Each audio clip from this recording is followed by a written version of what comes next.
주겠다. 이것은 나에게 넘어온 것이니 내가 주고 싶은 사람에게 준다. 그러므로 내가 내 앞에 엎드려 절하면 이 모든 것을 너에게 주겠다. 예수께서 악마에게 대답하셨다. 성경에 기록하기를 주 너의 하나님께 경배하고 그분만을 섬겨라 하였다. 그래서 악마는 예수를 예루살렘으로 이끌고 가서 성전 꼭대기에 세우고 그에게 말하였다. 내가 하나님의 아들이거든 여기에서 뛰어내려 보아라. 성경에 기록하기를 하나님이 너를 위하여 자기 천사들에게 명해서 너를 지키게 하실 것이다 하였고, 또한 그들이 손으로 너를 떠 받쳐서 너의 발이 돌에 부딪히지 않게 할 것이다 하였다. 예수께서 악마에게 대답하셨다. 성경에 기록하기를 주 너의 하나님을 시험하지 말아라 하였다. 악마는 이 모든 시험을 끝마치고 물러가서 어느 때가 되기까지 예수에게서 떠나 있었다. 아멘. 예, 너무나 반갑습니다. 오늘 올해 첫 번째 우리 토요 아침 예배인데요. 함께 예배 드릴 수 있어서 너무나 기쁘고 감사하게 생각합니다. 오늘 말씀은요, 예수님께서 공생애를 시작하시면서 경험하신 내용인데 특별히 이 사단에게 시험을 받는 그 말씀입니다. 우리가 여기서 한 가지 알아야 될 사실 하나가 있는데요. 그것은 하나님의 인도하심을 경험하며 살지라도 우리에겐 여전히 시험이 있다는 사실입니다. 오늘 1절과 2절 말씀에 보시면 예수께서 성령으로 가득하여 요단강에 돌아오셨다. 그리고 그는 성령에 이끌려 광야로 가셔서 40일 동안 악마에게 시험을 받으셨다. 이렇게 얘기가 나와 있어요. 그러니까 하나님, 성령님의 충만함을 받았다는 그 상황 가운데서 이런 일이 일어났다는 거죠. 얼마나 역설적인 내용인지 모르겠습니다. 성령의 충만함을 받았다면 당연히 모든 문제나 어려움이 없을 것 같은데 실은 더 큰 시험과 역경이 있다는 것이에요. 우리도 동일하다고 생각합니다. 하나님 말씀대로 살고 또 성령님과 동행한다고 해서 문제가 없는 것이 아니라는 것이에요. 하나님께서 사랑하는 사람들에게 이런 시험과 시험을 주십니다. 근데 성경에서는요, 이 시험은 두 가지의 의미를 담고 있어요. 첫 번째는 하나님께서 주시는 그런 시험이 있고 또 다른 것은 사단이 주는 시험이죠. 하나님께서 주시는 시험은 우리가 망하는 것이 아니라 우리로 하여금 성숙하게 자라게 하는 데 목적이 있습니다. 그러나 사단이 주는 시험은 우리를 넘어지게 하고 결국 망하게 하는데 그 목적이 있다는 것이죠. 그래서 요한복음 10장 10절에 보면 도적이 오는 것은 도둑질하고 죽이고 멸망시키는 것뿐이요 내가 온 것은 양으로 생명을 얻게 하고 더 풍성히 얻게 하려는 것이다 라고 말씀합니다. 그러므로 우리가 반드시 기억해야 할 한 가지 중요한 사실은 우리가 이 세상을 살아가는 동안에 끊임없는 사단의 공격과 시험을 우리는 받게 된다는 것입니다. 자, 그렇다면 어떻게 이런 사단의 공격과 시험을 우리가 이길 수 있을까요? 저는 오늘 예수님께서 사단을 물리치신 말씀을 통해 어떻게 우리의 삶에서도 이런 승리를 경험할 수 있을지 두 가지로 여러분들과 그 은혜를 함께 나누기 원합니다. 첫 번째로요, 이 사단의 시험을 이기는 방법은 상식이 아닌 말씀으로 살 때 가능합니다. 상식이 아니라 말씀으로 살아야 됩니다. 여러분 어떻게 이해하실지 모르겠지만요, 오늘 예수님이 받으셨던 이 세 가지 시험은요 보통 힘든 게 아니었습니다. 사단의 시험은요 굉장히 논리적이고 또 우리가 쉽게 이해하며 공감할 수 있는 부분으로 공격해 옵니다. 예수님께서 받으신 시험들 이렇게 하나씩 살펴보면 정말 이해가 되는 그런 부분들이 참 많아요. 여러분 첫 번째 시험이 무엇이었는지 지금 기억나십니까? 돌이 빵이 되게 하라는 그런 시험이었죠. 여러분 돌이 빵이 된다는 게 뭐가 문제가 됩니까? 하나님께 큰 문제가 되는 일이 아니죠. 예수님께 그러한 능력이 있으셨고요. 더군다나 지금 이 말씀의 배경을 보면 40일 동안 금식 기도를 마치시고 얼마나 예수님께서 배가 고프셨겠어요. 우리가 지금 20일 이 다니엘 금식 기도하면서도 이렇게 힘든데 정말 예수님 너무나 힘드셨을 것 같아요. 그러니까 충분히 공감할 수 있는 상식적인 그런 내용이었다는 거죠. 두 번째 시험은 무엇이었죠? 세계 모든 나라와 영광을 보여주면서 나에게 절하면 모든 걸 주겠다라고 얘기합니다. 예수님께서 사실 이 세상에 오셨을 때 이 세상에서 잃어버린 어떤 세상의 권세, 영광, 또 특별히 모든 민족이 주님께로 돌아오게 될 그 사명을 또한 갖고 계셨어요. 사단은 그걸 알았죠. 그 내용을 지금 얘기합니다. 상식적인 얘기를 한 거예요. 또 세 번째 시험도 보세요.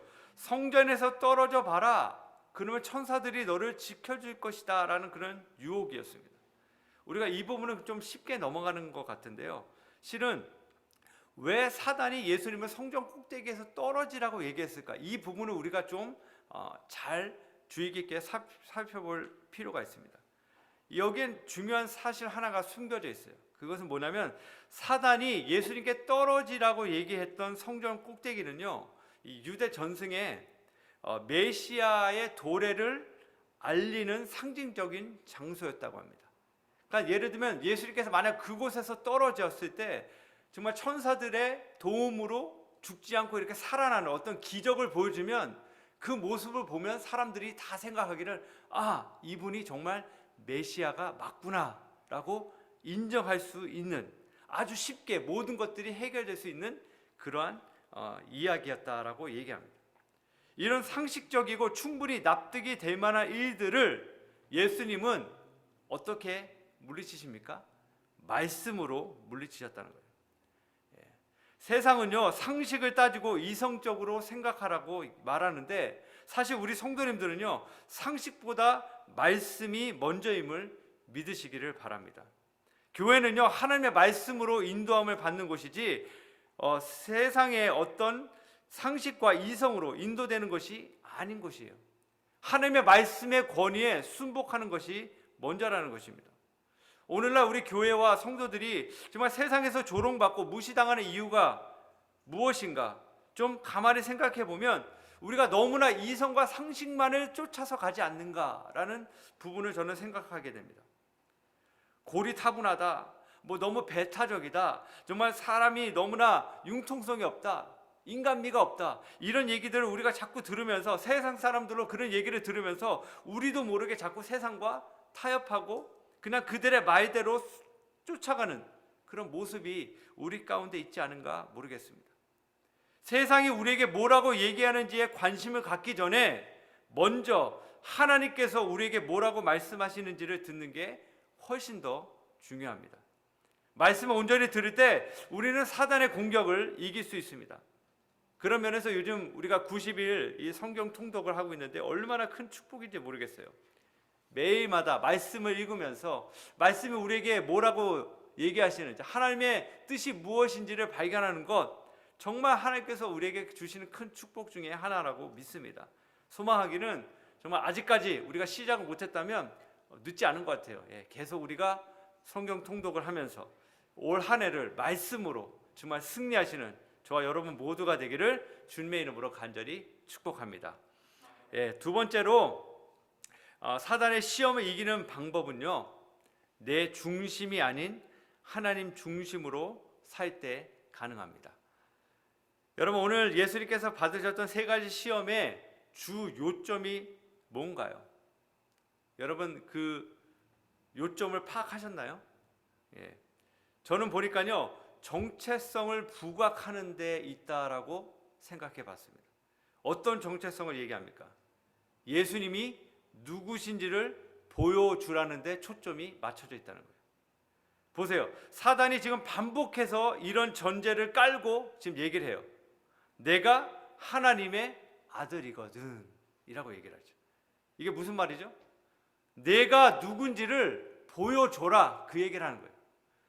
세상은요, 자기를 드러내라, 너의 유능함을 마음껏 뽐내라, 다른 사람들로 하여금 너의 진가를 보여줘라, 이것이 세상이 외치는 슬로건입니다. 여러분, 영화 중에서 이런 종류의 영화들이 인기가 많지 않습니까? 아주 연약했던 사람이 어느 날 갑자기 슈퍼히로로 나타나는 거죠. 아주 볼품없었던 주인공이 어느 날 정말 멋지게 변화돼서 그동안 그를 핍박하고 괴롭혔던 그 상대방을 아주 통쾌하게 복수해주는 그런 내용들, 너무나 인기가 많은 내용들이죠. 요즘 TV나 인터넷에서 인기 있는 프로그램들 주로 어떤 것들이죠? 무명의 싱어들, 예, 아무도 몰랐던 사람인데 아주 타고난 재능이 있었던 사람이 갑자기 나타나서 많은 사람들에게 놀라움을 주고 정말 훌륭함을 보여주면서 사람들이 막 환호하고 기뻐하고 막 미쳐버리는 그런 내용들을 사람들이 너무나 좋아합니다. 그렇지 않습니까? 왜 그럴까요? 내가 못하니까 그렇게 하는 사람들의 모습을 보면서 대리 만족을 느낀다는 거죠. 여러분, 왜 먹방 채널이 그렇게 인기가 많을까요? 내가 못 먹는데 다른 사람들의 먹는 모습을 보면서 함께 만족을 느낀다는 거예요. 여러분, 사단이 우리를 충동질하는 것이 바로 이런 부분입니다. 내가 누군지를 보여줘라. 너는 이렇게 시시한 인간이 아니다. 정말 뛰어나고 능력 있는 사람이다. 나의 자랑, 나의 영광, 나의 인정, 내가 어떤 존재인지를 보여주기 위해서 열심히 산다는 것이죠. 심지어는 교회에서도 신앙생활도 그런 목적으로 하는 경우들이 종종 있습니다. 그런데 오늘 예수님은 이런 사단의 유혹에 어떻게 대답하십니까? 역시 예수님도 한 가지를 반복해서 표현을 하세요. 주 너의 하나님이라는 말씀으로 대답을 계속하고 계십니다. 예수님의 관심은요, 자신에게 있지 않으셨습니다. 그분은 철저하게 하나님께만 모든 초점을 맞추며 사셨습니다. 그래서 예수님께서 자기 스스로 자기를 드러내 보이지 않으셨어요. 여러분 기억하실 거예요. 예수님은 기적을 행하신 다음에 숨으셨어요. 사람들이 막 얘기하는데 얘기하지 말라고 그러세요. 본인이 그런 것들을 하지 않으셨다는 거예요. 요한복음 8장 16절 말씀에 이런 내용이 나옵니다. 그러나 내가 심판하면 내 심판은 참되다. 그것은 내가 혼자 있는 것이 아니라 나를 보내신 아버지께서 나와 함께 하시기 때문이다. 예수님은 자신의 정체성, 자기의 존재감을 다른 사람들에게서 찾거나 증명해 보이시지 않으십니다. 왜냐하면 오직 하나님만이 그분을 알아주고 인정하면 다 되었기 때문에 그렇습니다. 이 팬데믹이 우리에게 준 유익 중에 하나가 저는 바로 이것이라고 생각합니다. 그동안 분주히 돌아다니면서 여러 다양한 사역들을 하는 가운데 알게 모르게 우리 자신이 사람들 앞에서 드러나고 자랑하고 싶어 했던 부분들이 참 많이 있지 않았나.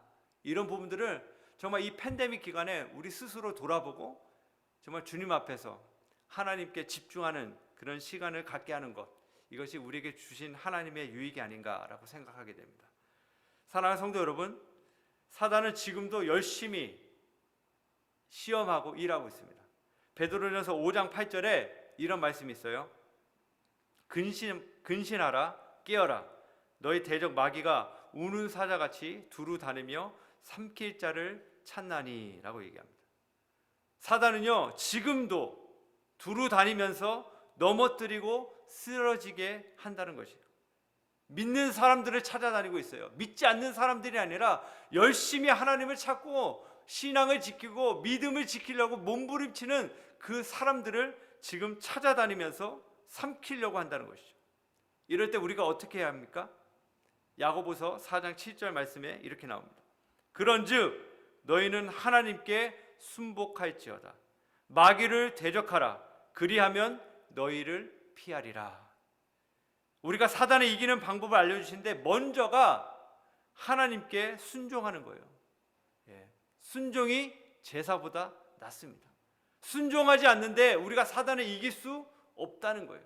순서가 있잖아요. 하나님께 먼저 순복하면 그때부터 시작된다는 거예요. 그래서 첫 번째 우리가 하나님 앞에 순종하는 거예요. 그러고 난 다음에 사단을 대적하라고 얘기합니다. 마귀를 대적하라. 가만히 있으라고 그러지 않았어요. 그냥 잠잠히 있어라가 아니라 대적하라고, 싸우라고 얘기해요.